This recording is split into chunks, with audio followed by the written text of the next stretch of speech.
আসসালামু আলাইকুম।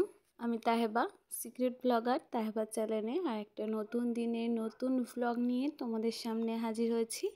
আশা করছি আমার আজকের দিনের এই ভিডিওটা তোমাদের একটু হলেও ভালো লাগবে, তাই ভিডিওটা স্কিপ না করে পুরো ভিডিওটা দেখার অনুরোধ রইল। তো সকাল সকাল এখন বসে পড়েছি এক রাশ জামা কাপড় নিয়ে গোছাতে। আজকে একটু তাড়াতাড়ি উঠেছি, হাতে যেহেতু অনেকটা সময় আছে, তাই ভাবলাম এই সকাল সকালই জামা কাপড়গুলো একটু গুছিয়ে নিই, কারণ এরপরে না আরও জামা কাপড় কাচবো, তো তার জন্য আবার অনেকটা হয়ে যাবে, তখন কিন্তু গোছাতে আর ভালো লাগবে না। তো এর আগের দিনকেই বেশ অনেক শীতের জামা কাপড় কিন্তু আমি গুছিয়ে নিয়েছি। একটু হালকা পাতলা যেগুলো আছে সেগুলো কিন্তু ছেলেরও বা বাবারও সব কিছু কিন্তু একটু হালকা পাতলা সবার দু একটা জামা কাপড় রেখে দিয়েছি এখনও, কারণ শীতটা তো যাচ্ছে আবার চলে আসছে ঘুরে ঘুরে, তো তার জন্যই ভাবলাম এগুলো এখনও রেখে দিই কিছু কিছু জামা কাপড়। এদিকে যেগুলো ঝুড়ির মধ্যে রেখেছি যে জামা কাপড়গুলো, সেগুলো নিয়ে যাব নিচের ঘরে, মানে আমাদের জামা কাপড় আছে এগুলোর মধ্যে, ওখানে গিয়ে আবার আমাদের আলাদা আলাদা করব। আর এইখানে যে জামা কাপড়গুলো সাইডে ভাঁজ করে রেখেছি এগুলো মায়েদের জামা কাপড়, তাই মায়েদের ঘরে ঝুড়িতে এগুলো জামা কাপড়গুলো গুছিয়ে রেখে দেব। আর যেহেতু মা আজকে বিছানাটা গুছিয়ে রেখে গেছে, তাই আজকে বিছানাটা আর গুছালাম না, একদম ঘরটা শুধু ঝাড় দিয়ে দেবো এবার। প্রথমেই বলে রাখি, আমার ভিডিও দেখতে দেখতে যদি তোমাদের কোনো পার্ট বা অংশ ভালো লেগে যায় তাহলে কিন্তু একটা লাইক করতে ভুলো না, কারণ তোমাদের একটা লাইক আমাকে পরবর্তীকালে আরও অনেক মোটিভেট করে নতুন নতুন ভিডিও করার জন্য। আর তোমরা যারা আমার চ্যানেলে নতুন, চাইলে কিন্তু আমার চ্যানেলটা সাবস্ক্রাইব করে আমার পাশেই থেকে যেতে পারো। আর যারা এই কাজটা অলরেডি করে দিয়েছো তাদের ঘরে কিন্তু অসংখ্য অসংখ্য ধন্যবাদ। আমি এদিকে ঘরের কাজ করছি, মা কিন্তু ওদিকে রান্নাবান্নার জোগাড়টাও করে নিয়েছে অলরেডি। আর এখন আমি চলে যাব মাকে রান্নার জন্য একটু হেল্প করে দিতে, কারণ এই সময়টা না দুজনে মিলে তাড়াহুড়ো করে না করলে না ঠিক টাইম মতন যেন কাজগুলো হয়ে ওঠে না, কারণ মায়েরও স্কুল যেতে দেরি হয়ে যায়, আর আমি তো ছেলেকে টাইমের মতন নিয়ে চলে যাই, মাকে একাই করতে হয়। আর আমিও চেষ্টা করি মা থাকতে থাকতেই ঘরের কাজগুলো অর্ধেকটা গুছিয়ে নেবার, কারণ মা থাকলে না দুজনে কাজ করতে যেমন সুবিধাও হয়, আর ছেলেকে রেখে এসে খুব একটা বেশি তাড়াহুড়ো করতে হয় না, আর আমি তাহলে একটু বাড়তি এক্সট্রা কাজগুলো কিন্তু করতে পারি সংসারের কাজগুলো সারার পর। আর এই যে দেখো ঘরটা ঝাঁট দিয়ে দুটো মাছের মাথা, মানে একটাই মাছের মাথা মাকে এনে দিলাম, মা আজকে শাক দিয়ে মাছের মাথা করবে, তো সেটাকেই ধুয়ে এখন একটু মশলা মাখিয়ে নিচ্ছি। আর মা কাঠের জালে ভাত বসিয়ে দিয়ে সবজিগুলো দিকে কাটা বাছা করছে। আর মাছের মাথা দিয়ে হবে লাউ শাক, পালং শাক, বড়ি, বেগুন দিয়ে একটা তরকারি, তার সাথে হবে গরুর মাংস দিয়ে, কুমড়ো দিয়ে, ছোলার ডাল দিয়ে একটা তরকারি। তো তরকারিটা আমি করব, ভিডিওটা সম্পূর্ণ দেখতে থাকো, আশা করছি তোমাদের ভালো লাগবে। যেসব দিদি বোনেরা আমার ভিডিওতে প্রত্যেক দিন কমেন্ট করো, লাইক করো, তাদের ঘরে কিন্তু অসংখ্য অসংখ্য ধন্যবাদ। তোমরা এইভাবেই আমার পাশে থেকো, আমাকে সাপোর্ট করে যেও, কারণ তোমাদের সাপোর্ট ছাড়া আমি কোনোদিনই কোনো কিছু করতে পারবো না। তো এদিকে দেখো মাংস রান্নাটা বসিয়ে দিয়েছি, আর এইভাবেই কিন্তু গরুর মাংসটা আমি রান্না করে থাকি, তো মানে প্রেশার কুকারেই করে থাকি বেশিরভাগ সময়টা, যাতে রান্নাটাও খুব তাড়াতাড়ি হয়ে যায়, আর কম সময়ের মধ্যে হয়ে গেলে, আমরা যেহেতু তাড়াহুড়ো করি রান্নার সময়, তাই কম সময়ের মধ্যে কিন্তু প্রেশার কুকারে রান্না করতে বেশি পছন্দ করি আমরা।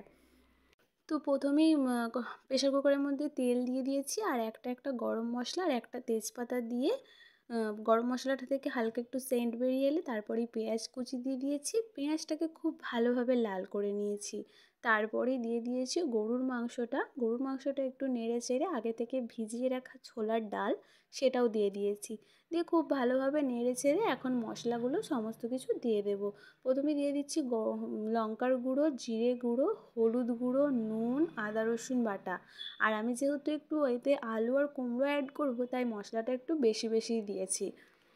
আর কুমড়ো, ছোলার ডাল, আলু দিয়ে মাংস রান্না খেতে না ভীষণই ভালো লাগে, তোমরা চাইলে কিন্তু একবার ট্রাই করতে পারো। আর কারা কারা এই রেসিপিটা ট্রাই করেছো আমাকে কিন্তু কমেন্ট করে জানিও।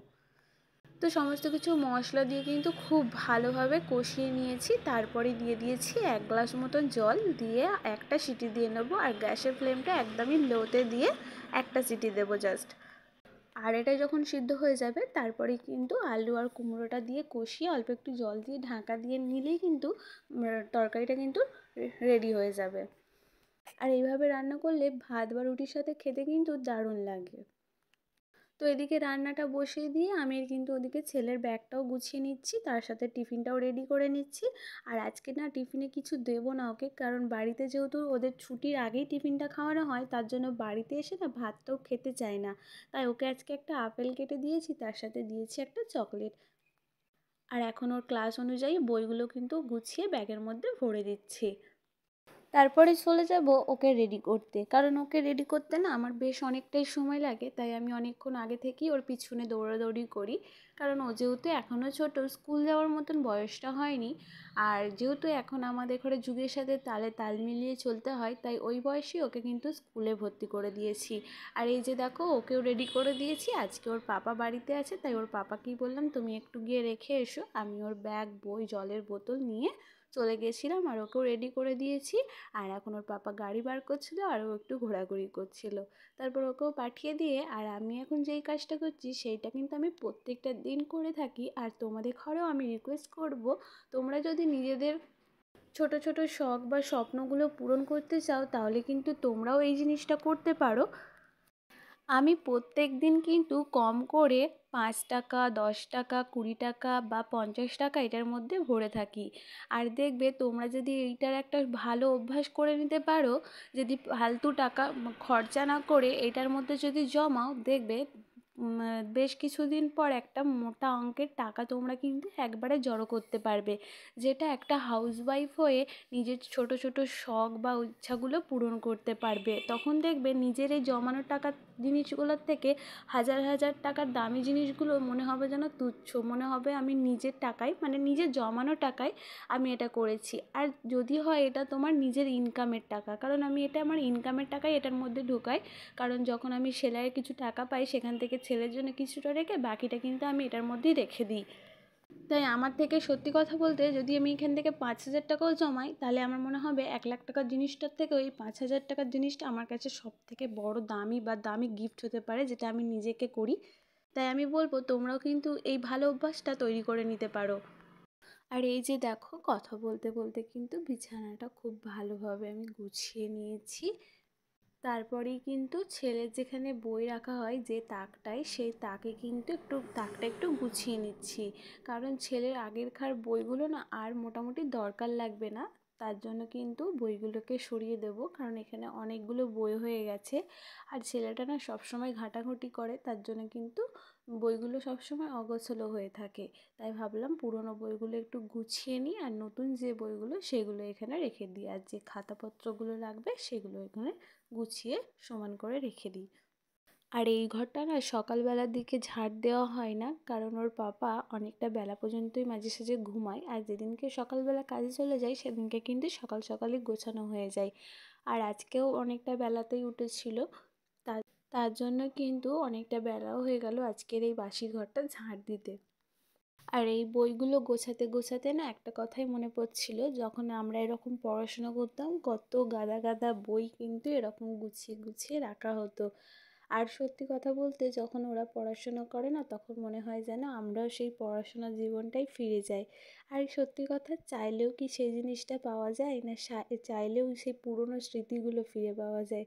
সেসব কিন্তু আর কোনো দিনই ফিরে পাওয়া যাবে না, যেটা হারিয়ে গেছে। তো বইগুলো ভালো করে গুছিয়ে এখন কিন্তু ঘরটা একটু ঝাঁট দিয়ে নিচ্ছি। আর ঘরের সাথে সাথে কিন্তু একটু সিঁড়িটা, একটু উঠোনটাও কিন্তু ঝাঁট দিয়ে জুতোগুলো একটু সাইড করে নেব। আমরা কিন্তু বড় হওয়ার সাথে সাথে সেই ছোটোবেলাকেটা প্রচুর মিস করি। আর যারা এখনও ছোট, তারা চায় যেন তাড়াতাড়ি বড় হয়ে যায়, কিন্তু বড় হয়ে যাবার পর সে ছোটোবেলার স্মৃতিগুলোকে হাজার চেষ্টা করলেও ফিরে পাওয়া যাবে না। আর আমরাই কিন্তু ছোটদের মাথায় এটা ঢোকাই যে বড় হয়ে যাও, তারপরেই সব কিছু পাবে, কিন্তু তাদের ঘরে এই ছোটোবেলাটা উপভোগ করতে আমরা সাহায্য করি না। খালি বলি তোমরা বড় হয়ে যাও, তারপরে তোমরা এটা পাবে, বড় হয়ে যাও তারপরে তোমরা এটা করবে। তারা তাই জন্যই না ওই বড় হয়ে যাওয়ার আগ্রহটা বেশি থেকে যায় তাদের মনে। তো যাই হোক, যার শেষ আর শুরু হয়েছে তার তো শেষ হবেই। বড় যেহেতু মানে জন্মেছি যখন, তখন তো বড় হতেই হবে আমাদের ঘরে, সেটা তো কোনো কথা নয়। কিন্তু সেটাকে, ছোটোবেলাটাকে যদি আমরা উপভোগ করতে পারি, সেটার থেকে আনন্দ হয় আর তো মনে হয় না কিছু হয়। আর এই যে দেখো, তোমাদের সাথে কথা বলতে বলতে আমার কিন্তু টুকটুক করে কাজগুলো অলরেডি হয়ে গেছে। আর এর পরেই না আকাশটা পুরো অন্ধকার করে এসেছিলো। তারপরই এক ফোঁটা বৃষ্টি আরম্ভ হয়ে গিয়েছিল। আর যেহেতু বৃষ্টিটা হঠাৎ করেই এসে গিয়েছিল, তো বুঝতেই পারছিলাম না যে কোন দিকটায় যাব। আর মানে রান্নাঘরে যেহেতু জানালাগুলো এখনও হয়নি, তো সেখানে চট লাগানো হয়েছিল। তারপরেও এত পরিমাণে হাওয়া দিয়েছে, রান্নাঘরের অবস্থা তোমাদেরকে আর দেখানোর মতনই ছিল না। আর আমি তো অনেকক্ষণ ধরে বসেও ছিলাম বস্তাগুলো। তারপরে না এটাকে দড়ি দিয়ে একটু যা হোক করে বেঁধে রেখে দিয়েছিলাম। তারপরে আমার ছাদে ওয়াশিং মেশিন আর সব কিন্তু কিছু ভিজে গিয়েছিল, তার সাথে কিন্তু আমিও পুরো ভিজে গিয়েছিলাম। আর এই যে বৃষ্টির হালকা একটু ছেড়েছে, আমি কিন্তু ছাতা মাথায় দিয়ে বেরিয়ে পড়েছি, কারণ ছেলেটাও স্কুলে আছে, টেনশন হচ্ছে। তার সাথে কিন্তু অনেক বিদ্যুৎও চমকাচ্ছিল। আমি জানি ছেলেটা প্রচণ্ড ভয় খায়। আর যেহেতু সবাই আছে, তারপরেও বাড়িতে এসে বলছে, মা আমি আজকে প্রচুর ভয় খেয়ে গেছিলাম, আমরা সবাই খুব জোর চেঁচিয়ে উঠেছিলাম। তো যাকে তারপরে আর সব কাজকর্ম করতে করতে না একদমই আর মানে ভিডিও করার মতনই ছিল না। বাড়িতে জল টল ঢুকে মানে একাকার হয়ে গিয়েছিলো সব কিছু।